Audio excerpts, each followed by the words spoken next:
नमस्कार दोस्तों, स्वागत है आप सभी का हमारे YouTube चैनल ऑब्जेक्टिव सेंटर पर। इस वीडियो में हम लोग भारतीय अर्थव्यवस्था पर ऑब्जेक्टिव क्वेश्चन देखेंगे जो कि आपके एग्जाम की दृष्टि से बहुत ही महत्वपूर्ण साबित होंगे। तो चलिए स्टार्ट करते हैं। पहला क्वेश्चन यहाँ पर है कि भारत की अर्थव्यवस्था कौन सी है। तो देखिए ऑप्शन है आपके सामने, समाजवादी, पूंजीवादी, मिश्रित, साम्यवादी। तो जो भारत की अर्थव्यवस्था है यह मिश्रित अर्थव्यवस्था है भारत की। तो यहाँ पर इसका सी आंसर करेक्ट हो जाएगा। दूसरा क्वेश्चन यहाँ पर है कि अर्थव्यवस्था की आर्थिक गतिविधियों को कितने क्षेत्रों में बांटा गया है। तो देखिए जो अर्थव्यवस्था की आर्थिक गतिविधियाँ हैं इसको हम लोग 3 क्षेत्र में बांटते हैं। कौन कौन से? एक है प्राथमिक क्षेत्र, दूसरा होता है द्वितीयक, तीसरा होता है तृतीयक क्षेत्र।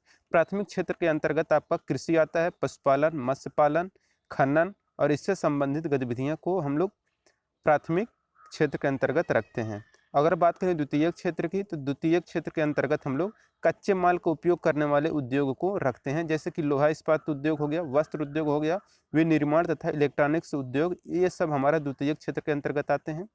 और बचता है हमारा लास्ट वाला तीसरा तृतीयक क्षेत्र, जिसका जिसके अंतर्गत हम लोग क्या करते हैं कि सेवाओं का हम लोग अध्ययन करते हैं, जैसे कि बैंकिंग हो गया, चिकित्सा हो गया, शिक्षा और पर्यटन, इसको हम लोग तृतीयक क्षेत्र के अंतर्गत रखते हैं। तो भारतीय अर्थव्यवस्था की आर्थिक गतिविधियां 3 आधार पर की जाती हैं, जिसके बारे में हमने आपको बताया। तीसरा क्वेश्चन है आपका कि कृषि, वानिकी, मत्स्य तथा खनन किस क्षेत्र के अंतर्गत आते हैं। तभी हमने आपको पहले ही बताया है कि कृषि, वानिकी, मत्स्य और खनन यह हमारा प्राथमिक क्षेत्र के अंतर्गत आता है। द्वितीयक क्षेत्र के अंतर्गत कौन से आते हैं? तो देखिए द्वितीयक क्षेत्र के अंतर्गत लोहा इस्पात उद्योग, विनिर्माण उद्योग, इलेक्ट्रॉनिक्स, ये सभी हमारा द्वितीयक क्षेत्र के अंतर्गत आते हैं। तो यहाँ पर हमारे इसका डी आंसर करेक्ट हो जाएगा। पांचवा क्वेश्चन है कि अर्थव्यवस्था के तृतीय क्षेत्र में किसको शामिल किया जाता है। कृषि, खनन, लौह इस्पात, सेवा। तो कृषि तो हमारा ये आता है पहले वाले, खनन वाला भी हमारा पहला है, लौह इस्पात यह हमारा दूसरा है, इसको जो सेवा वाला है यह हमारा तीसरा है। तो ये हो गया हमारा ऑप्शन नंबर डी, यहाँ पर करेक्ट हो जाएगा। योजना आयोग का गठन कब किया गया था। तो देखिए जो योजना आयोग है इसका गठन वर्ष 1950 ईस्वी में किया गया था। तो इसका यहाँ पर बी आंसर करेक्ट हो जाएगा। सातवां क्वेश्चन है कि नीति आयोग का अध्यक्ष कौन होता है। प्रधानमंत्री, वित्त मंत्री, वित्त सचिव, वाणिज्य मंत्री। तो नीति आयोग का जो अध्यक्ष होता है वह प्रधानमंत्री होता है। नीति आयोग का जो पुराना नाम है वह योजना आयोग था। तो योजना आयोग नीति आयोग का पुराना नाम है, नया नाम नीति आयोग है, जिसके अध्यक्ष प्रधानमंत्री होते हैं। नीति आयोग के प्रथम उपाध्यक्ष कौन थे। तो देखिए नीति आयोग के जो प्रथम उपाध्यक्ष थे वह अरविंद पंगड़िया थे। तो यहाँ पर इसका 8 का बी आंसर करेक्ट हो जाएगा, अरविंद पंगड़िया। नौवां क्वेश्चन है कि राष्ट्रीय विकास परिषद का गठन कब हुआ था। वर्ष 1991 में, 1992 में, 1955 में, 1960 में। तो राष्ट्रीय विकास परिषद का जो गठन किया गया था वह 1952 ईस्वी में किया गया था। यहाँ पर इसका बी आंसर करेक्ट हो जाएगा। 10वां क्वेश्चन यहाँ पर कह रहा है कि प्रथम पंचवर्षीय योजना किस मॉडल पर आधारित थी। तो देखिए जो प्रथम पंचवर्षीय योजना थी वह हैराल्ड डोमर मॉडल पर आधारित थी, और जो दूसरी पंचवर्षीय योजना थी वह हमारा महालनोबिस मॉडल पर थी। तो जो दूसरा था हमारा पंचवर्षीय योजना वह महालनोबिस मॉडल पर आधारित थी। दूसरा हो गया हमारा, पहला वाला जो था यह हैराल्ड डोमर मॉडल पर आधारित था। ये हमारा यहाँ पर सी आंसर करेक्ट हो जाएगा। 11 नंबर क्वेश्चन है कि पंचवर्षीय योजना में अवकाश की अवधि कब आई। पंचवर्षीय योजना की जो अवकाश की अवधि है यह जो आया था यह 1966 से 69 के बीच में आया था। तो यहाँ पर इसका ए आंसर करेक्ट हो जाएगा। 12 नंबर क्वेश्चन है कि रोलिंग प्लान किस पंचवर्षीय योजना में बनाया गया था। तो देखिए जो रोलिंग प्लान पंचवर्षीय योजना में बनाया गया था वह 6वीं पंचवर्षीय योजना के अंतर्गत बनाया गया था। तो यहाँ पर इसका बी आंसर करेक्ट हो जाएगा। अब यहाँ पर 13 नंबर क्वेश्चन है कि 12वीं पंचवर्षीय योजना का कार्यकाल क्या था। तो 12वीं पंचवर्षीय योजना का जो कार्यकाल था वह 2012 से लेकर 2017 के बीच में था। तो यहाँ पर इसका डी आंसर करेक्ट हो जाएगा कि 2012 से 2017 यह 12वीं पंचवर्षीय योजना थी।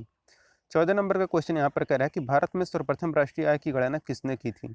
तो राष्ट्रीय आय गणना करने की बात जो यहाँ पर हो रहा है, तो सर्वप्रथम राष्ट्रीय आय की जो गणना की गई थी वह दादा भाई नौरोजी के द्वारा किया गया था। तो राष्ट्रीय आय की गणना किसने की थी? दादा भाई नौरोजी ने। 15 नंबर के यहाँ पर क्वेश्चन है कि राष्ट्रीय आय का आकलन कौन करता है। तो आपको भी पता होगा कि जो राष्ट्रीय आय का आकलन किया जाता है वह केंद्रीय सांख्यिकी संगठन के द्वारा किया जाता है। यह बहुत ही इम्पोर्टेंट क्वेश्चन है अर्थशास्त्र के, यानी कि भारतीय अर्थव्यवस्था से। तो आप ज़रूर इस वीडियो को लाइक करें, शेयर करें अपने दोस्तों के साथ, ताकि वो भी इस क्वेश्चन को जरूर देख पाएँ। 16 नंबर क्वेश्चन है कि केंद्रीय सांख्यिकी संगठन का मुख्यालय कहाँ पर है? कलकत्ता, दिल्ली, मद्रास, हैदराबाद। तो जो केंद्रीय सांख्यिकी संगठन है इसका मुख्यालय दिल्ली में पड़ता है। यहाँ पर इसका बी आंसर करेक्ट हो जाएगा। 17 नंबर क्वेश्चन है कि राष्ट्रीय आय की गणना का आधार वर्ष क्या है? वर्ष 2010, 11, 11, 12, 13, 14, 14, 15। तो राष्ट्रीय आय की जो गणना की जाती है वर्ष 2011 और 12 के आधार पर ही किया जाता है। तो 17 के यहाँ पर बी आंसर करेक्ट होगा। 18 नंबर क्वेश्चन है कि योजना आयोग द्वारा किस वर्ष आधिकारिक रूप से गरीबी निर्धारण का प्रयास किया गया? 1965 में, 66 में, 77 में, 80 में। तो योजना आयोग द्वारा जिस वर्ष में आधिकारिक रूप से गरीबी निर्धारण का प्रयास किया गया वह था सन 1977। तो 1977 ईस्वी में योजना आयोग द्वारा आधिकारिक रूप से गरीबी निर्धारण का प्रयास किया गया था। 17 नंबर क्वेश्चन है, 19 नंबर का, भारत में गरीबी का आकलन किस आधार पर किया जाता है? बुनियादी संरचना, कैलोरी, शिक्षा, स्वास्थ्य। तो देखिए भारत में जो गरीबी का आकलन किया जाता है वह उपभोग या कैलोरी, उपभोग यहाँ पर ऑप्शन में नहीं है तो कैलोरी दिया गया है, तो कोई बात नहीं, कैलोरी यहाँ पर करेक्ट आंसर हो जाएगा। तो भारत में गरीबी का जो आकलन किया जाता है वह उपभोग या कैलोरी के आधार पर किया जाता है। 20 नंबर क्वेश्चन है कि सुरेश तेंदुलकर समिति की रिपोर्ट के अनुसार देश में गरीबी का आंकड़ा कितना है? तो देखिए सुरेश तेंदुलकर समिति की रिपोर्ट के अनुसार देश में गरीबी का जो आंकड़ा है वह 37.2% है। यहाँ पर इसका सी आंसर करेक्ट हो जाएगा। भारत में कौन सी बेरोजगारी पाई जाती है? संरचनात्मक बेरोजगारी, अदृश्य बेरोजगारी, मौसमी बेरोजगारी, डी है या सभी? तो भैया भारत में सब तरह की यहाँ पर बेरोजगारी पाई जाती है, जो कि इस समय आप लोग देख रहे हैं सबसे ज़्यादा युवा बेरोजगार हैं। 22 नंबर क्वेश्चन है, स्वतंत्रता प्राप्ति के पश्चात भारत में प्रथम औद्योगिक नीति की घोषणा कब की गई थी? तो स्वतंत्रता प्राप्ति के पश्चात भारत में प्रथम औद्योगिक नीति की जो घोषणा की गई थी वह वर्ष 1948 ईस्वी में किया गया था। तो ये यहाँ पर हमारा हो गया कि भारत में स्वतंत्रता प्राप्ति के पश्चात प्रथम औद्योगिक नीति की घोषणा 6 अप्रैल को हुआ था। तो 6 अप्रैल है, तो 6 अप्रैल 1948 में हुआ था। तो 6 अप्रैल 1948 को प्रथम औद्योगिक नीति की घोषणा की गई थी और द्वितीय औद्योगिक नीति की जो घोषणा की गई थी वह 1956 ईस्वी में, 1956 ईस्वी में द्वितीय औद्योगिक नीति की घोषणा की गई थी। अगर यहीं पर बात करेगा कि नई औद्योगिक नीति की घोषणा कब हुई, तो देखिए जो नई औद्योगिक नीति की बात करेगा तो यह 1991 ईस्वी में हुआ था। तो नई औद्योगिक नीति की घोषणा 1991 ईस्वी में हुआ था। तो यहाँ पर प्रथम औद्योगिक नीति की बात कर रहा था तो 1948 में। इसके बाद है 23 नंबर का क्वेश्चन, भारत में नई औद्योगिक नीति की घोषणा कब की गई थी?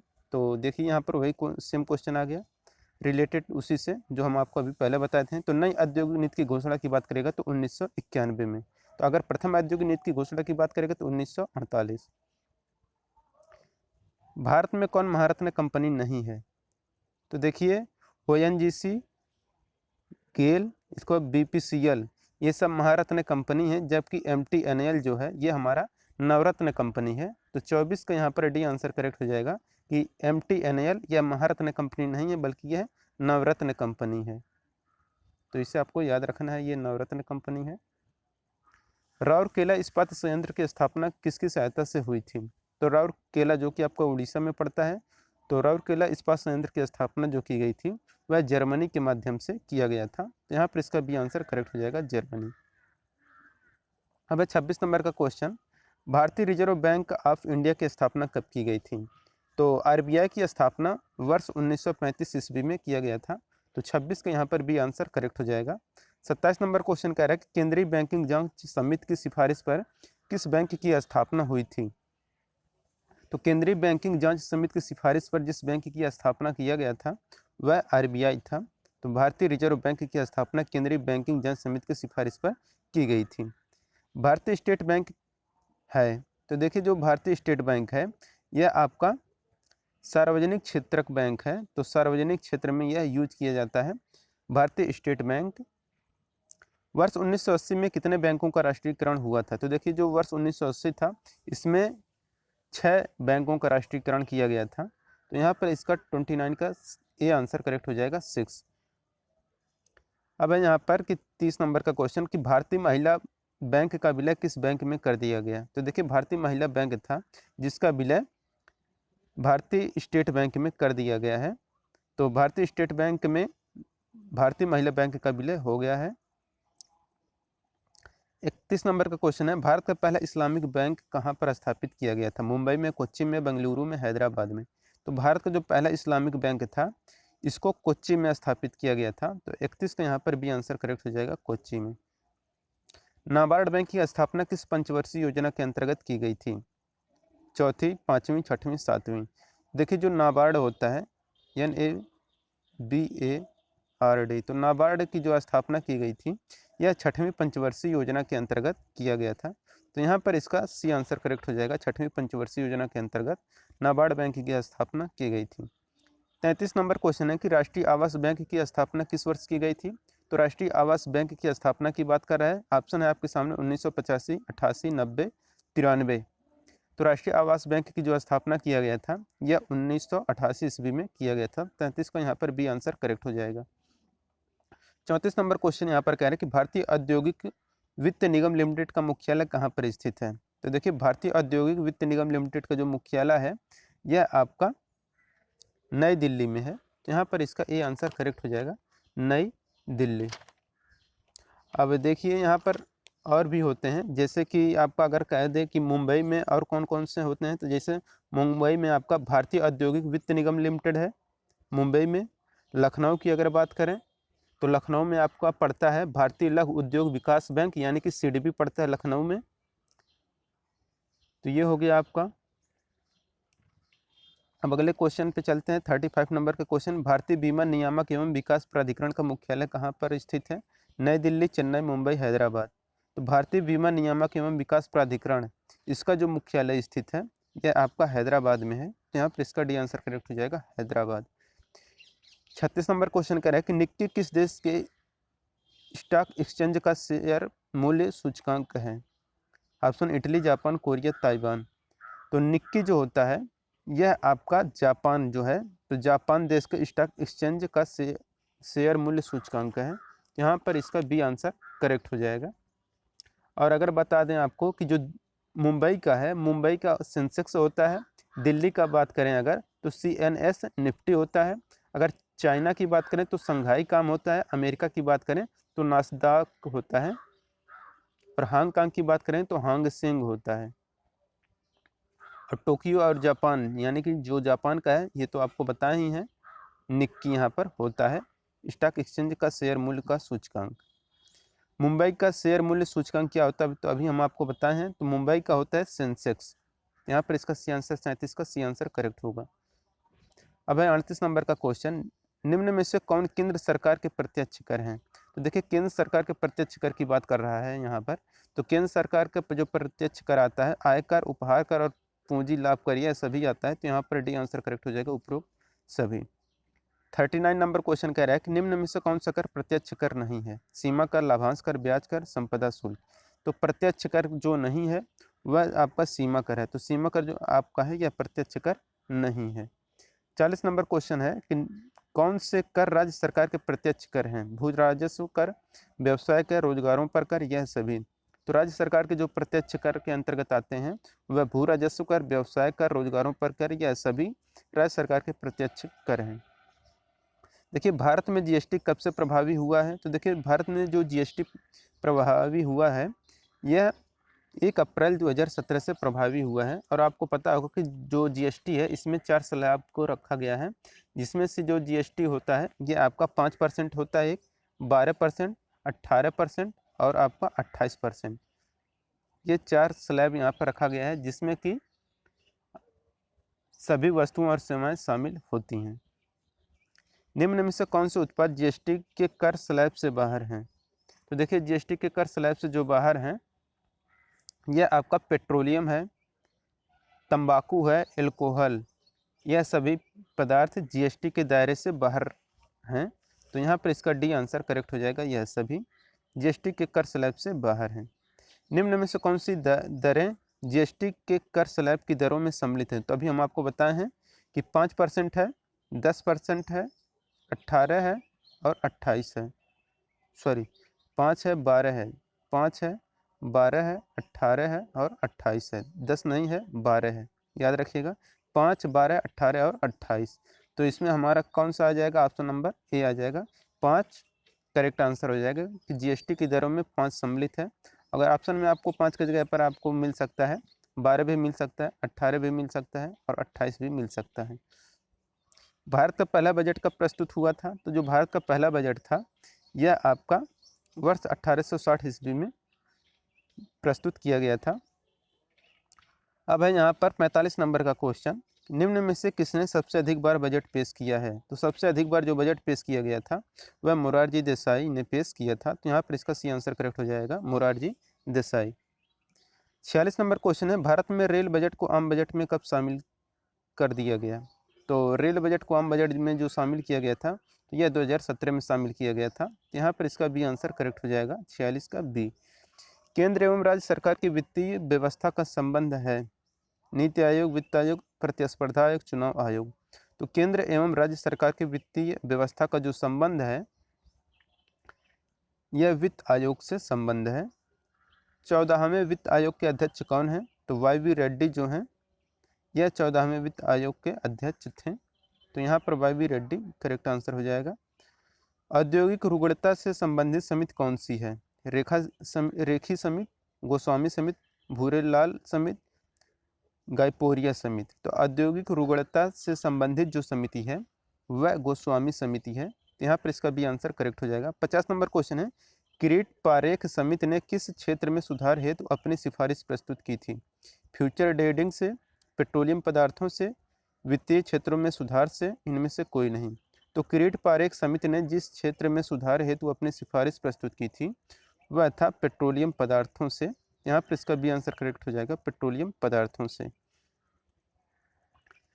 51 नंबर क्वेश्चन है कि नरसिंहम समिति का संबंध किस क्षेत्र से है? बैंकिंग क्षेत्र से, बीमा क्षेत्र से, गरीबी से, बेरोजगारी क्षेत्र से। तो नरसिंहम समिति का जो संबंध है यह बैंकिंग के क्षेत्र से है। 52 नंबर क्वेश्चन है कि राजा चैलेया समिति ने किस क्षेत्र में सुधार है सिफारिश प्रस्तुत की थी? सड़क सुरक्षा, रेलवे सुरक्षा, कर सुधार, बीमा क्षेत्र। तो राजा चैलेया समिति ने कर सुधार के लिए सिफारिश की थी। स्टैंड अप इंडिया के तहत किन्हें उद्यमशील बनाने का प्रयत्न किया जाता है? अनुसूचित जाति, अनुसूचित जनजाति, महिलाओं, यह सभी। तो स्टैंड अप इंडिया के तहत जिन्हें उद्यमशील बनाने का प्रयास किया जाता है वह रहता है अनुसूचित जाति, अनुसूचित जनजाति और महिलाओं, इन सभी को किया जाता है। तो यहाँ पर इसका डी आंसर करेक्ट होगा।